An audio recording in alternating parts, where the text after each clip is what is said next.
E aí, gente, organizar isso aqui. Essa é a primeira aula do nosso curso sobre economias sintéticas, cujo qual, no momento, tenho 3 livros no tema, que é esse, sobre leis e mundos virtuais. O segundo é o Teoria Política de Mundos Virtuais, e na verdade o primeiro antes desses é a Estrutura de Mundos Virtuais. Esse daqui eu discordo de algumas coisas que eu escrevi, porque é um livro mais antigo e eu tenho ideias bem diferentes de economia e coisa do tipo. Mas ainda assim é um livro bom, na minha opinião. Tem muitas coisas aqui que eu não falo nos outros. Livro de política que eu li que eu não vou citar nos outros, enfim. Eu lembro que pra me preparar pra escrever esse livro, pela primeira vez eu li A Riqueza das Nações, por exemplo. Entre outros livros importantes do ponto de vista histórico, né? Normalmente são 1, 2 e 3. E eu tô pretendendo lançar mais um. Esse tema específico, né? Que é sobre... lembrando que nesse caso tá na Amazon. Então tem como você ter acesso a ele na Amazon. A todos eles, né? Enfim. Bom, qual que é o nosso foco aqui? Eu já falei sobre esse tema anteriormente, algumas vezes. Já fiz vídeos nesse estilo.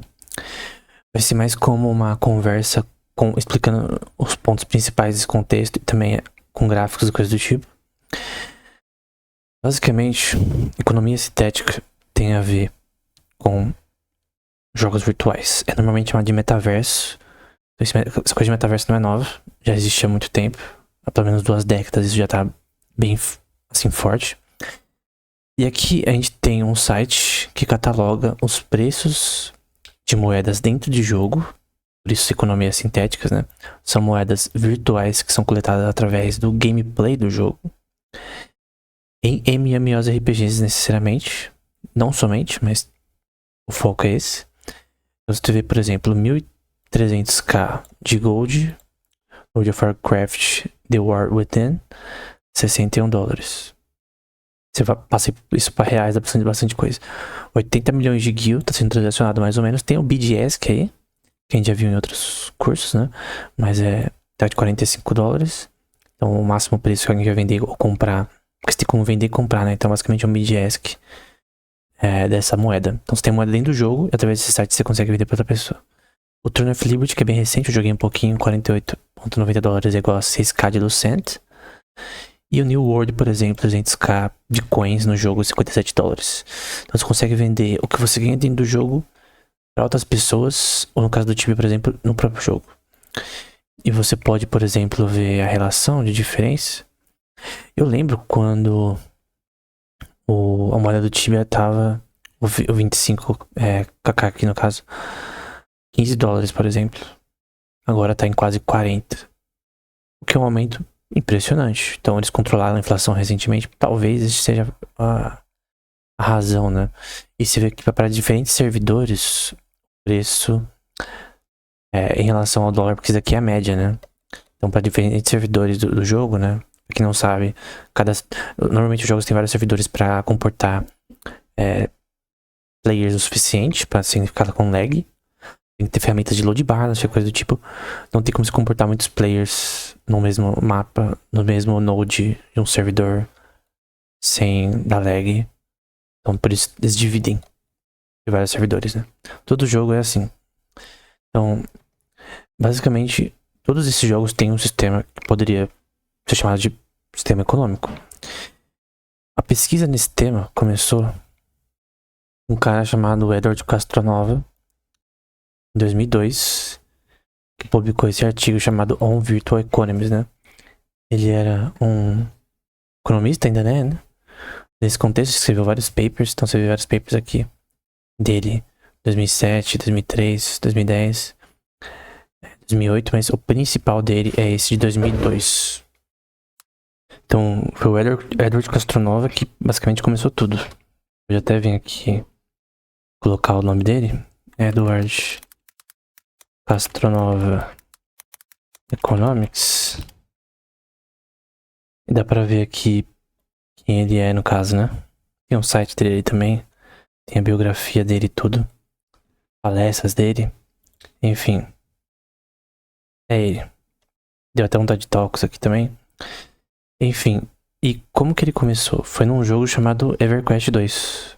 Então esse aqui é o paper dele original, 2002. E creio que tem uma parte aqui interessante que mostra, por exemplo, a história de jogos no geral, né? Desde o jogo real de Ur, na Babilônia, onde Abraão morava, né? O Yoshi na China, Chaturanga na Índia, vários jogos aqui. Até, por exemplo, a obra do Senhor dos Anéis de Tolkien, entre outros jogos como Tactics e Landlord's Game, da origem a Dungeons and Dragons, né? Então, esse jogo de RPG de mesa foi o que deu origem à estrutura do que foi chamado posteriormente, por exemplo, Multi-User Dungeon, Space War, Wolfenstein 3D, que tem muitos jogos atualmente, né? É bem interessante o Wolfenstein, é tipo, contra a Alemanha, é da Segunda Guerra, num mundo meio que futurista. Enfim. E aí, por fim, Ultima Online, EverQuest, Lineage e outros jogos, né? Então, basicamente tem uma origem no Dungeons and Dragons, que tem uma grande, assim, uma grande inspiração pelo Senhor dos Anéis, que deu origem ao Multi-User Dungeon, que deu origem ao Meridian e, por fim, EverQuest, entre outros jogos como o Tibia nessa mesma época. Então, é basicamente isso. O ponto que ele vai descrever também nessa obra que eu já falei anteriormente, é um livro, mas que eu não vou descrever aqui em detalhes. Ele vai descrever a sua experiência dele e também como a moeda no jogo de que no caso o EverQuest, né? No caso, o servidor que ele jogou era o Norred, eu acho. Tinha mais valor do que muitas moedas em relação à taxa de câmbio de moedas nacionais, Fiat, né? Então você pode ver aqui que você analisar o preço com relação à moeda do World of Warcraft, que por sinal, em muitos desses jogos você tem que conseguir na raça através de caçamons e tal, você tem que ter um conhecimento para conseguir algo nesse nível. Tipo, não é fácil você conseguir esse tanto nesses jogos e transicionar de forma concreta e contínua, né? E normalmente o esforço associado a isso é bem mais difícil do que parece. Então, não é tão simples assim.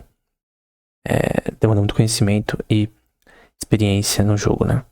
E também, no geral, em todos os tipos de jogos, né? Só que a tese que, na minha opinião, é a mais importante nesse tema, de todas, na minha opinião pessoal, né?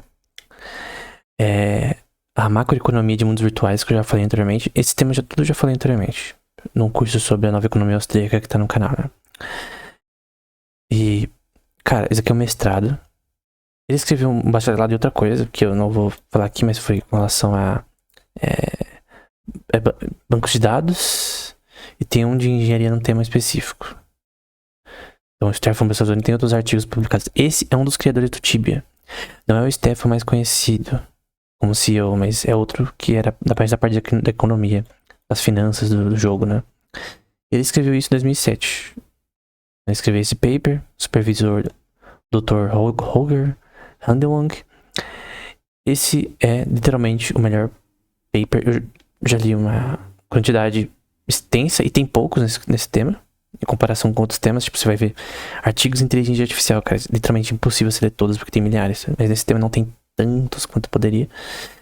E basicamente ele vai falar sobre, com dados do jogo, sobre economia do Tibia, né? Então ele vai falar sobre relações de número de jogadores online de diferentes jogos. Então ele tinha esses dados de competidores, né? Dá pra ver o Tibia aqui embaixo, com cerca de 50, quase um pouquinho mais de 50 mil na época, né? Até 2006, com crescimento ao longo do tempo, né? Você vê o World of Warcraft ter um pico ali.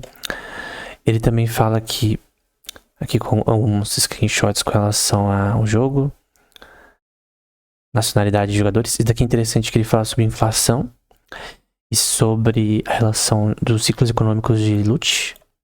Então você tem os jogadores, os NPCs e os recursos naturais do jogo. Então os jogadores coletam os recursos naturais do jogo, como a gente vai ver, transacionam com os mercadores, e esses mercadores eles deletam. Por exemplo, quando você compra coisas através dos mercadores, eles deletam dinheiro do jogo. Aquele dinheiro sai do supply de moedas do jogo. Então tem várias formas que ele fala que sobre como tirar a inflação do jogo dessa forma. Ele fala, por exemplo, como bots aumentam a inflação no jogo, porque você aumenta a oferta de capital dentro dele. E, cara, isso é muito interessante. Principalmente, e também como você coleta os recursos da natureza através de matar monstros, que é, entre aspas, o trabalho. E você troca com os mercadores através de... pra pegar capital, né? Enfim, e aí ele tem dados aqui, por exemplo, de PIB per capita. Aqui na verdade é interessante essa imagem. Eu vou trocar aqui. Então, esses aqui são os ciclos com relação a jogadores, corpos de monstros, tempo gerado para isso e terra. Porque a gente já viu Hotbar em outro curso, né? Sobre como o capital vem de terra, produção, no caso trabalho, terra, produção e trabalho, no caso labor, e tempo, né? Tempo é um componente extremamente importante. Então você tem os mercadores, você tem quests que alguém consegue também, itens que dá pra você vender.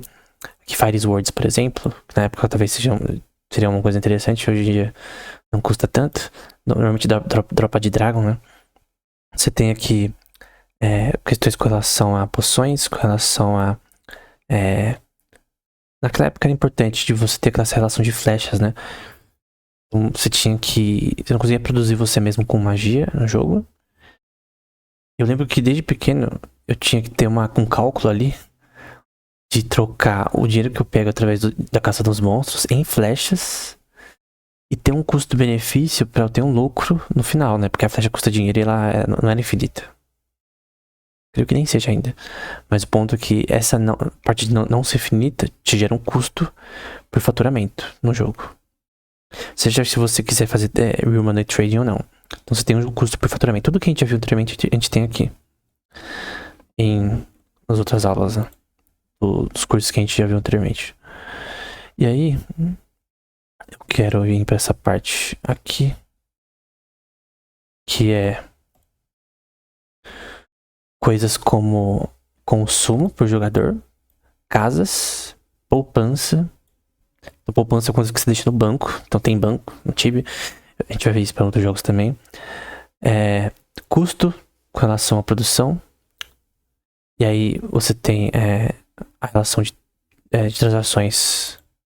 Isso aqui tipo é um balanço financeiro de custo dos mercadores em relação ao consumo, transporte, coisa do tipo. E total da economia. E faturamento total. Os assets e passivos e... ativos e passivos, né? Ativo, passivo. De investimento, de compra de recursos. Isso ocorre muito nesse jogo. Principalmente investimentos hoje em dia em compra de personagens. Compra de blessing, né? Que você não perde os seus itens e tal. Uns negócios assim. E coisas do tipo armas. Caso que você...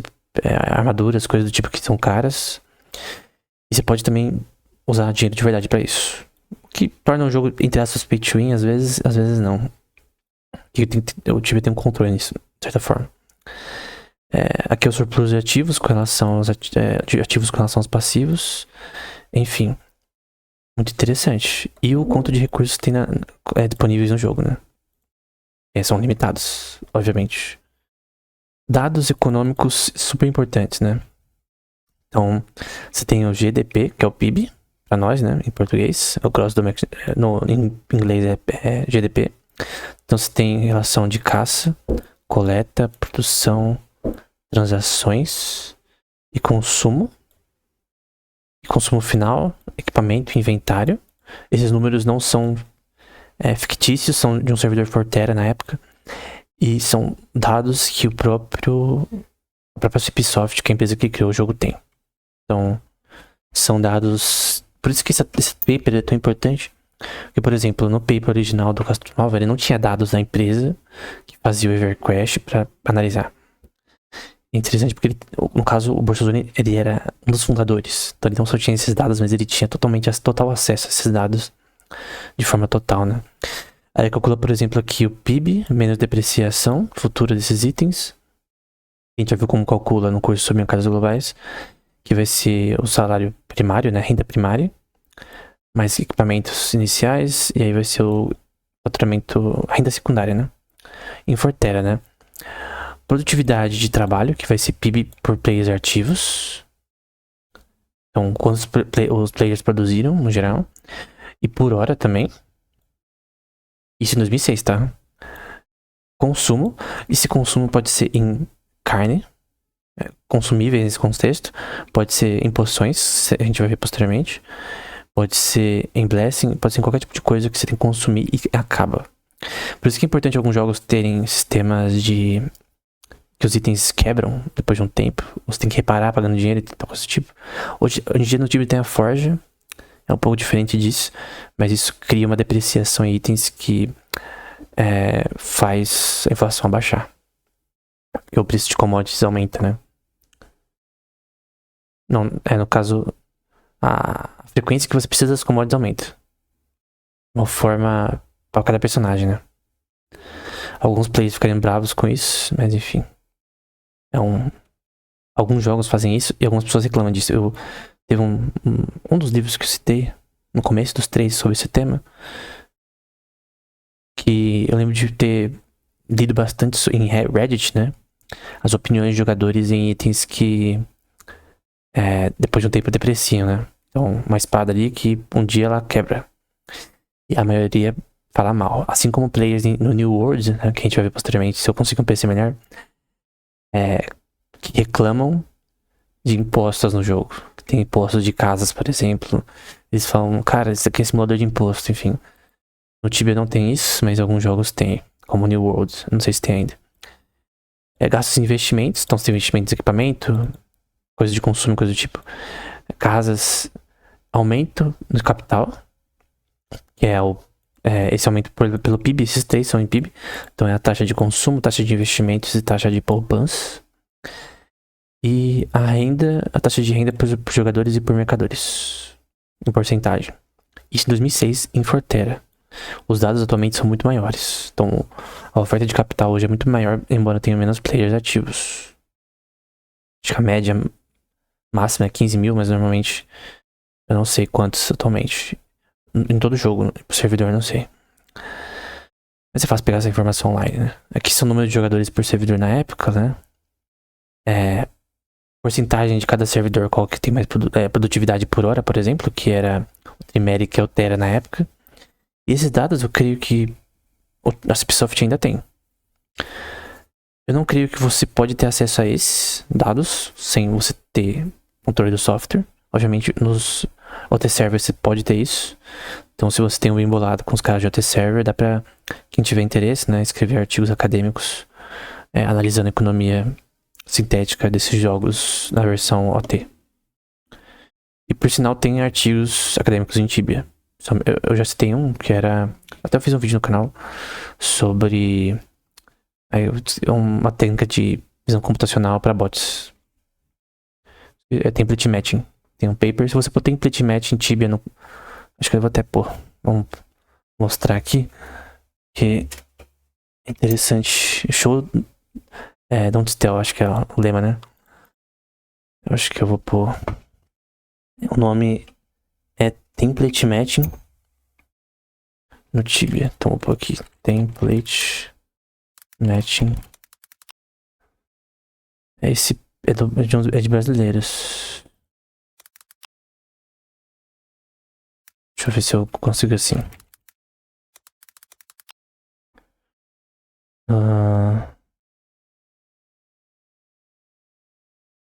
Acho que eu não vou achar, não. Tibia Player Modern. Não é esse daqui, não, mas... Enfim, eu sei que tem um paper que eu citei já que fala sobre isso, mas enfim. Vamos continuar. E aí também tem, novamente, em servidores diferentes, né, que é o PVP Enforce. Hoje em dia tem muito mais outros, né. Mas no Doleren e Galana, em Fortera e Celesta. Por exemplo, que aqui não é PVP. Quando eu era pequeno eu jogava não PVP. Não jogava na minha infância. Então tem a produtividade 1 por hora num servidor não PVP que não tem pessoa te matando no meio do jogo, né, no meio da gameplay. A produtividade é maior. Não me diga, né. E pro jogador também é maior. Então, bem maior. Enfim, eu creio que seja assim ainda. Embora hoje em dia tem guida dominante, coisa do tipo. A gente vai ver na parte de política. Tem aí também o PIB real no jogo. Só que agora é o GNP, que é o Gross National Product, que é diferente do GDP, que eu acho que é Produto Nacional Bruto em português. Só muda um pouco a equação, mas é basicamente em ouro em cada servidor, semanalmente, por jogador e por hora jogada. Esses dados para mim são extremamente interessantes e em média. Não é difícil fazer isso atualmente se você ter os dados do jogo atuais. Que a Ubisoft tem. Isso aqui de 2006 e obviamente eles conseguem fazer isso daqui muito melhor hoje em dia. Com muitos dados muito melhores, né? Enfim. Ele cita Castronova no começo também. Eu não sei se ele concordaria comigo, mas esse autor, sinal um dos fundadores do jogo. Mas eu creio que a tese dele é superior à do Castronova em importância. Essa tese aqui é muito legal, é importante. Mas se ele plantou, esse cara colheu aqui, em outro nível. Então, na minha opinião pessoal, ele fez um trabalho assim, impressionante com relação a explicar como esse sistema do jogo funciona de uma forma simples, de uma forma extremamente gráfica e com dados econômicos importantes e relevantes. Então, a gente vai ver posteriormente, na prática, no jogo em si, que eu vou usar o OT na próxima aula, como funciona isso na prática. Então, eu recomendo que você dê uma olhada nesse paper, tá tudo na descrição, os artigos, né? Esse paper do Castronova é bem fácil de ler. Obviamente tem que saber inglês, né? E outro ponto também que eu quero mostrar é que eu vou estar usando esses servidores como base no contexto do Tibia. Depois eu vou para outros jogos. Então o foco aqui é economias sintéticas nos principais jogos que tem economias sintéticas rolando de uma forma interessante. Então Final Fantasy XIV eu pretendo, o próprio RuneScape, entre outros. E falar sobre questões econômicas usando Econographs principalmente. Então o primeiro que eu vou usar vai ser o OT na próxima aula. Só que uma coisa que eu já vou te adiantar é que a dificuldade desses jogos, ela muda. Esses jogos não, desses servidores mudam em relação a cada um. E isso implica numa diferença em funções de produção, em economias sintéticas e na vida real, em que você não pode deixar o sistema dar recursos mais facilmente com mudando uma coisa ali no seu banco de dados ali. Enfim, é isso. Até o próximo.